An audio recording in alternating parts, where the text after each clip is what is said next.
Well, today we're here at the Rain Gardens in Frandor near the Frandor Laundromat, and so we're going to be weeding and picking up garbage and assessing the rain garden to see how the plants are doing.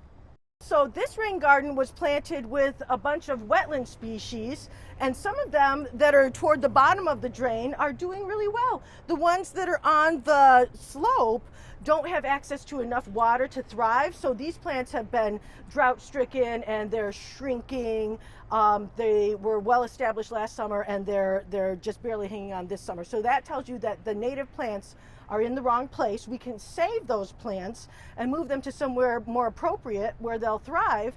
And then we're going to assess how many plants we'll need to fill in the gaps left behind by the plants that didn't make it and by the weeds that we're removing today, which, as you can see, there's a lot of invasive plants that have kind of taken over the spot from the natives that didn't thrive. And so the end goal is to establish enough thriving native plants that they can compete with some of these weeds, and then we'll maintain it a couple times a year to make sure that we keep those native plants thriving and keep the invasives at bay. This plant is called creeping thistle or Canada thistle. Those are two common names for the same plant, but it's not native to North America or Canada. It got the name Canadian thistle, I think, because Canada is one of the first places that it started to colonize. And so it grows really deep roots and is extremely hard to eradicate, and you can see how many seed heads it has made.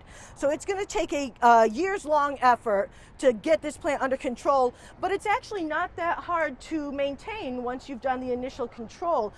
You might need a little bit of targeted herbicide use for the first couple of years, and then as long as you get rid of it before it goes to seed, you can eventually slow down the growth. We can use a weed whacker to do that, and that'll be a lot easier than having to deal with all of this overgrowth. So the initial cleanup is going to be tough, and the maintenance will get easier every year.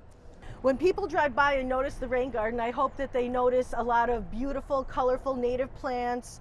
We already saw one monarch butterfly this morning, so as the gardens get more established, hopefully we'll see more insects, more butterflies. The children that visit the laundromat can come out here and interact with it. We can get some signs for it that explain its ecological function. So when people look at it, they should see a beautiful wildflower garden, even if they don't understand the ecological function that the rain garden is providing.